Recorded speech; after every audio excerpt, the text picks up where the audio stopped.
Olá pessoal, sou Daniel.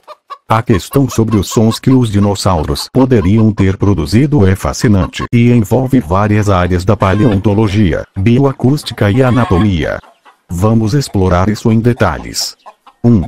Anatomia e produção de som. Os sons que os animais produzem estão intimamente relacionados à sua anatomia, especialmente as estruturas envolvidas na produção de som, como a laringe, os pulmões e, em alguns casos, estruturas adicionais como sacos de ar.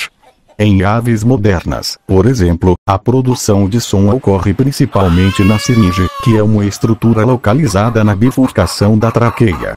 Os dinossauros, sendo ancestrais das aves, provavelmente tinham algumas semelhanças em suas estruturas vocais.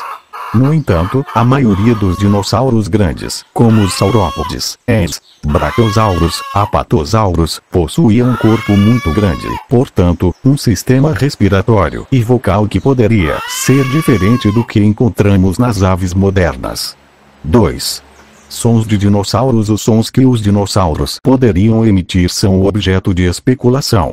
Baseando-se em fósseis e em comparações com aves e répteis modernos, os cientistas sugerem que os dinossauros poderiam ter produzido uma variedade de sons, desde grunhidos e rugidos até sons mais agudos. Dinossauros grandes. É provável que dinossauros de grande porte, como os saurópodes, produzissem sons mais graves e ressonantes devido ao tamanho de seus corpos e à estrutura de suas vias respiratórias. Esses sons poderiam ser usados para comunicação a longas distâncias, como alertar outros dinossauros sobre predadores ou chamar membros do grupo.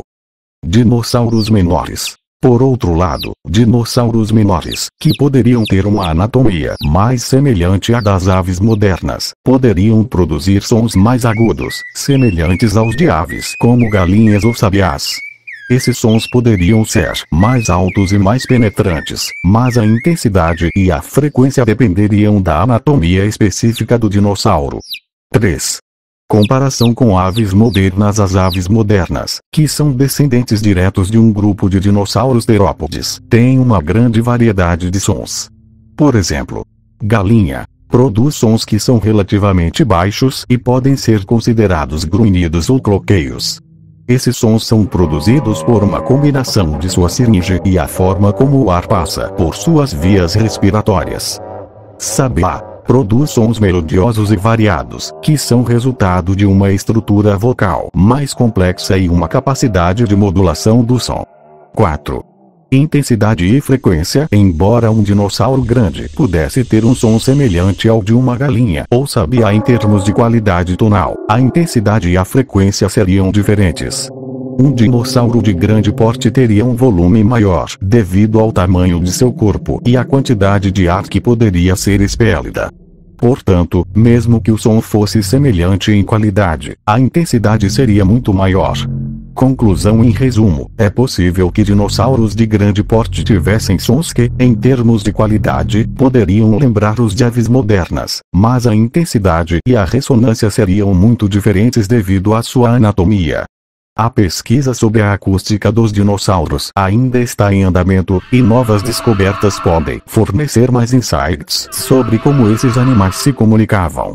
Portanto, a questão é que os dinossauros menores poderiam ter os sons mais parecidos com as aves de hoje, devido à sua massa corporal e à maior proximidade entre seus corpos. Dinossauros robustos e grandes como o Tyrannosaurus rex, Mnemosaurus, Tarbosaurus, entre outros, jamais produziriam o som que uma galinha produz.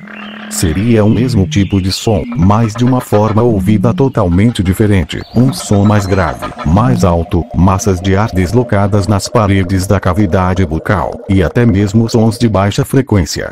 Obrigado pessoal, se inscrevam e deixem o like. Tchau!